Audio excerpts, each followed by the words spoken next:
Welcome to RotoWire NFL today. Jim Coventry here. We are going to talk the Buccaneers passing attack with some big news today. We're going to go over some news and notes. We'll also go over some gambling propositions for those who like to gamble. Legal sports betting. Let's start out. Julio Jones signs a 1-year deal with the Buccaneers. Look, Julio's 33 years old. He's coming off of 2 injury-plagued seasons. Now, in half of his games, he's had at least 50 yards. Okay, I get it. And in a quarter of his games, he has gone over 120 yards. So when Julio is healthy, he still has it. But obviously, that's the rub.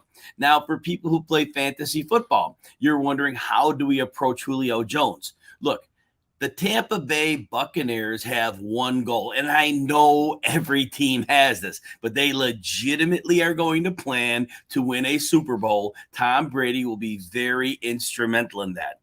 I don't believe for a minute that Julio Jones will be a full-time player. They will leverage him when they need him on the field. They will use him in the red zone. They'll use him on third downs. They'll use him when they are in hurry-up mode. I think we can reasonably see 25 to 30 snaps a game out of Julio Jones, because if the goal is to win the Super Bowl, it would do no good to play Julio 60 snaps in weeks 1 through 10, potentially burn him out. They want to get chemistry with him in the offense, get chemistry, especially he and Brady, and apex in the playoffs. Now, the next piece of news, Chris Godwin, with that knee injury he suffered in the late 2021 season, he is set to avoid the preseason PUP list. Now, what does that mean? He can practice. Will he be ready week 1?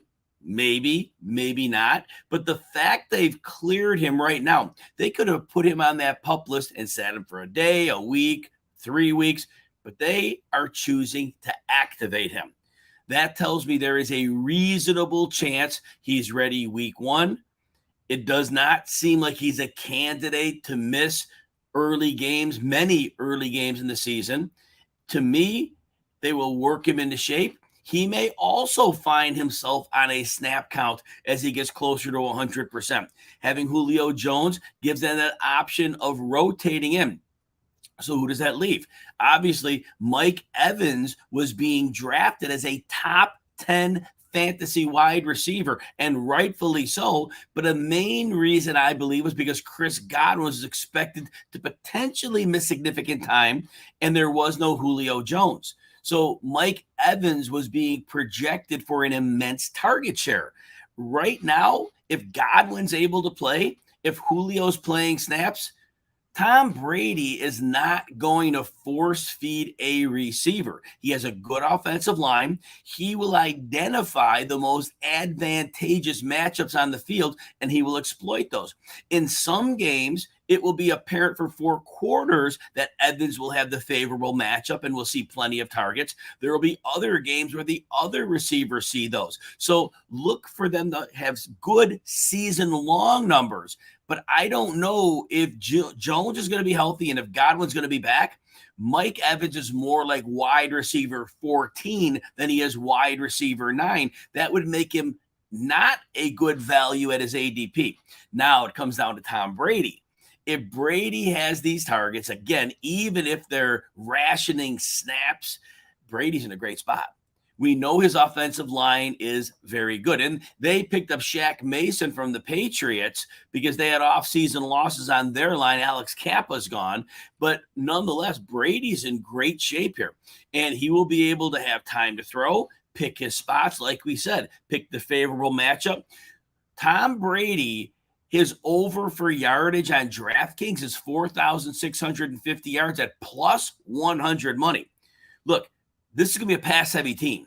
Tom Brady, at this stage in his career, they are not going to make this a run-based team, and they don't have the personnel to make it a heavy run-based team. This is a passing offense. Even Leonard Fournette is a running back. Good as a running back, very good as a receiver. I know there are issues, but he has great chemistry with Brady. I love the over 4,650 yards for Brady. I will be putting a bet on that tomorrow, maybe this evening. Let's move to the 49ers. So Kyle Shanahan makes the announcement of Jimmy Garoppolo in the past tense and then later quotes that Trey Lance is our guy. Well, here we have it. First of all, Trey Lance, let's understand a few things. The last time Kyle Shanahan had a mobile quarterback was RG3, Robert Griffin III, back in 2012. Now, those who are old enough will remember when you were watching those Washington games back then, you would see wide receivers running wide open downfield, and nobody understood why. They had Pierre Garçon, and they had a lot of other players that were really not long-term NFL guys, and they were constantly open. Well, we know from the Kyle Shanahan offense currently, he schemes people open. Especially when he can get some boot action out of his quarterback, he will take a quarterback like Griffin and now Trey Lance, roll them out to the right, and then while the defense is reacting, they will run backside plays. And when they get the safety and the linebackers to bite, varying levels of the field will open up. So Lance is going to have a number of easy throws, which is a beautiful thing. Kittle will be take advantage of some of those. Deebo Samuel will. We'll talk about him in a moment. But nonetheless, Trey Lance is going to run the ball a lot. Now, Elijah Mitchell. We're going back and forth how many carries he'll get. I believe he will be the lead guy. Lance is going to take some carries. Tyrion Davis-Price may get in the mix. Jeff Wilson may. But Trey Lance, with that running ability, I always say this, it freezes linebackers and it allows the running backs extra space to read.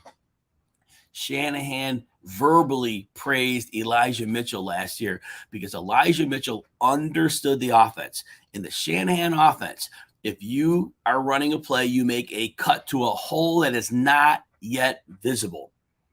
And the anticipation is the hole will open up at just the right time. Well, man, Eli Mitchell understood that, and Shanahan was glowing about him. That'll still be there. Mitchell self-proclaimed to put a few pounds on to be able to handle up the NFL rigors. He missed 6 games last year. We'll see how that works out. But with Lance opening gaps, that's huge. Now, the bet I really like, I like Trey Lance over 500 rushing yards. It's minus 150. You're laying some juice. It's hard to see a world where he's not going to take off when he's unsure of something. For me, he's hitting 700 yards with a good chance of 800. I love that bet of 500. There are going to be games where he has over 100 yards. There'll be a couple of them.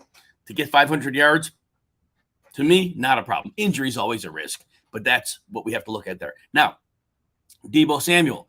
John Lynch says the team is focused on getting something done. That's in terms of the contract that Deebo Samuel is hoping to get. There was acrimony in the offseason. He had the trade request. The main problem with the trade request was they were running him so heavily. He was being used like a running back in many ways. And Samuel understands that cuts down the shelf life of a player. It cuts down your marketability in draft negotiation. In pay negotiations for contracts. So look at this.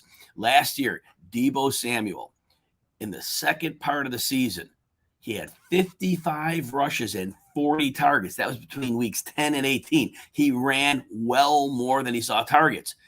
But now, I have to believe there's an unspoken agreement if they get a deal done that Deebo's not going to be used as a running back. And we go back to the early part of the season. Through week 9, he saw 81 targets. He was heavily used. I do think he's going to be the alpha receiver here. That's going to cut back on some of the targets for especially one of my favorite players, Brandon Ayuk. Now, Brandon Ayuk, we just heard, was kind of in the doghouse again with Kyle Shanahan. Last year, slow start to the season. He was skipping snaps. Shanahan didn't like his practices. Apparently, didn't like him again this year. He was talking up Juwan Jennings. Now, I don't think Juwan Jennings is taking over for Brandon Ayuk, but I think Brandon Ayuk is enough in the doghouse where he's not going to be a featured part of the offense. But with this likely being a a run-heavy attack that throws when they need to, Brandon Ayuk under 775 yards is minus 115. But I believe between the way Shanahan seems to feel about him, the fact he's already cut his workload, and the fact it's be a run offense, I love that bet under. Now, Joe Burrow, move over to the Cincinnati Bengals here. Burrow had surgery to remove his appendix. Hopefully, Joe's fine very well. Hopefully, it's a routine procedure for him, and he gets well soon. Now, the common time for recovery would put him back in mid-August, plenty fine for the season. Now, a bet I like on Joe Burrow, over 44.50 on the pass yards is plus 100. You see, if people look at the full season numbers on Joe Burrow last year, they were okay. But what we need to understand is this. Starting in week 13 last year, the Bengals went to a pass-first offense. There were like 3 games before then where Mixon had like 28 to 30 carries. He wasn't sniffing 20 carries the rest of the way. This team went on the shoulders of Joe Burrow. Now they add in 3 offensive linemen, Ted Karras, Alex Kappa, Lyle Collins. This is going to be at least an average pass blocking line and maybe better. Think about this. Joe Burrow with time for the routes to develop, and T. Higgins and Jamar Chase with that same time to run their full route as opposed to breaking things up. Yes, they're going to have a tougher schedule of defenses this year.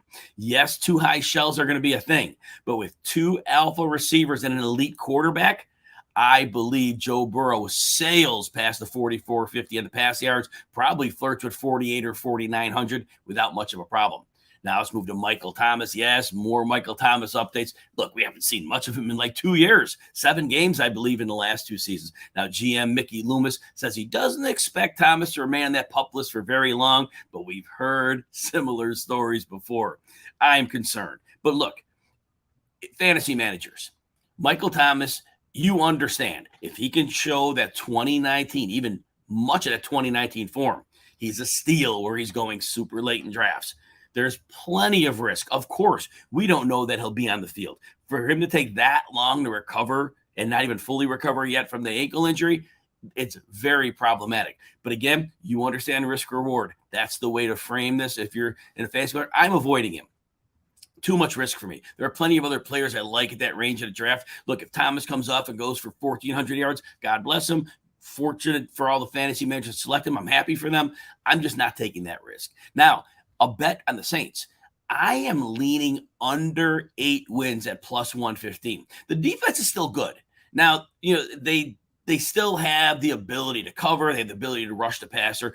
They're a strong defense, and I believe that. But the Saints defense, for almost ever, it seems, start slow and they come on late in the season. Now, the quarterback situation, Jameis Winston, and I know Sean Payton got him to play pretty well last year. It was impressive. But Sean Payton's not there anymore. And the receivers, we don't know. We have a Thomas. Chris Olave, sure, he may be a wonderful player down the road. I just don't see a Jameis Winston offense being able to make the rookie click. Jarvis Landry, excellent slot receiver, but I just don't think this offense has the chance to put consistency together with Winston. I think that calming, stabilizing force of Sean Payton is going to prove to have been very important.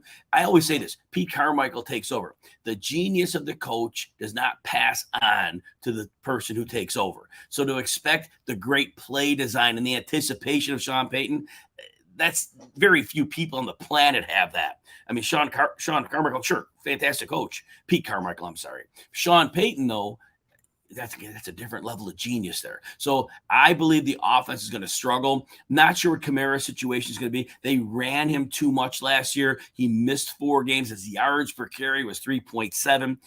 Winston is never going to have a robust screen game around him. They won't get the most out of Kamara. So I believe this offense is going to struggle. The defense, especially in the first half of the year, seems to always be hit or miss. And I think under 8 wins is a very strong bet here. All right, a few more pieces of news. Marquise Hollywood Brown apparently has a hamstring injury, will miss some camp time. We don't know how much that is. It could be a little, it could be a lot. Right now, I think fantasy managers hold tight, draft him as you would, keep monitoring the news. If we hear it's a longer term thing, then we deal with that, in kind. But right now, with DeAndre Hopkins out for multiple games, 6 of them to be correct, and the fact that Kyler Murray is a very good deep ball passer and he comes into the season healthy. We know when he's not healthy, his efficiency drops a bit. He had a shoulder 2 years ago down the stretch, an ankle last year. But look, coming out hot is a very strong possibility. Now, Irv Smith full participant in training camp after last year's season-ending knee injury. 2 years ago, we were very hopeful that Irv Smith was going to break out after an unfortunate Kyle Rudolph injury that set Rudolph down for the end of the season. It was Tyler Conklin who saw more production than Irv Smith. Conklin's now a member of the New York Jets. Irv Smith is the guy. Remember, the Vikings are bringing in that Kevin O'Connell offense, which is based on the traits of the Rams. I know they didn't always heavily go to their tight end, but there's going to be a heavy passing team. Irv Smith could very easily become a featured receiver in there, especially if Adam Thielen misses some time. If KJ Osborne doesn't quite continue the upward trajectory he showed last year, Smith has a good chance. You're drafting him just outside the top 10 tight ends, and we know how the drop-off can be there. So Irv Smith, though, does have the potential to be very good this season. I think at the draft cost, he could get you into the tight end 8-ish range, which would be a value. Cordero Patterson's next of the Falcons. So Michael Rothstein of ESPN reports that Cordero Patterson wants to keep returning kickoffs because he's one touchdown return from the all-time record. He said once he got that, he'd give up. But look, if he's going for that, how many times do they not return a kickoff for a touchdown in a season? That could be 15 weeks. And Cordero Patterson really wilted down the stretch. We saw it in the running game. They really scaled back. He was 30 years old. He's 31 coming off a career year. Now he's still being drafted outside the top 30 running backs, and that running back eligibility is huge. There could be a world where he gets utilized in the receiving game, the screen game a little bit more. I think overall, based on his ADP, I think if you're using him as a running back, yeah, you can use him as a running back too, I think, and you would be okay with that. Lower end running back too, of course. And the opportunity where they can integrate him, figure out more things to do with him, but don't look for anything close to a repeat of last season. I do believe it was a career season. And again, he did fade down the stretch. Now, a couple last pieces. Logan Thomas, December 17th, underwent knee surgery. He was placed on the PUP list. There is a fair chance he misses time this season. We don't know for sure. We'll have to keep our eye on that. But if you're playing in a best ball league and there's a chance he comes back after the bye week start, remember, you may not have to churn your roster until the bye weeks hit. Logan Thomas will be playing with Carson Wentz. And Carson Wentz has a good history of throwing the ball to his tight ends. Of course, he had Zach Ertz. He had a little bit of Dallas Goedert. They're great tight ends. I get that. But Logan Thomas has been very good when he's played. So if you're in a best ball league and you're looking for an opportunity, Logan Thomas could be worth a later round dart. He's going about 24 tight ends into drafts, so that makes him worth it. Jimmy Garoppolo. So apparently now the writing's on the wall. Look, the 49ers, they could keep him. They could release him, or they could trade him. Now, if they get rid of him before the season, they cut him, they can accelerate 20-something million in the next year's cap. They're going to want to do it. They're going to need the money. And especially if they want to set something up with Deebo Samuel, that money's going to be very, very important for that. So look for Jimmy Garoppolo to go elsewhere. I think most of the teams in the league realize that the 49ers are up against the wall and they're going to have to cut him. So if they do, again, Seattle's the landing spot. How much of an upgrade is Garoppolo over Geno Smith? Maybe not a lot, but they run the ball a lot. And Pete Carroll is look, the way they're structuring that team, they are playing to win now. And if they use play action, Jimmy Garoppolo with DK Metcalf, Noah Fant, Tyler Lockett goes ahead of him, of course. I should put it in different order. But Jimmy Garoppolo could be functional. The defense is decent. They've added players, but they're still a shifting unit. They're still rebuilding that defense. And they lost a corner too. So I really think this is probably a bottom 10 defense. I'd like to give them credit, but I really have to take that away. They're bottom 10 defense. They're going to have to throw more than they want. And with those receivers, Jimmy Garoppolo could be a mid-range QB2, like quarterback 20. So if you need a second quarterback, if you're in a 2-quarterback league, if he's going to end up there, it's a good speculative play. Finally, sad news, Chris Carson, unfortunate, man, neck injury. He has to retire from the NFL per Ian Rappaport. Loved Chris Carson. He was a warrior. He just ran through and over people. A wonderful player to watch. I'm sure he's a great human being, and I hope that he has a comfortable, pain-free retirement. But he was a joy to watch. Just a fantastic player. I'm going to try to get back here tomorrow. Thank you for your time. Appreciate it. We'll keep breaking down this preseason, give you some fantasy advice, some gambling tips. Everybody have a wonderful rest of your day. And again, your time is valuable and you spend it with me. Thank you so much for that.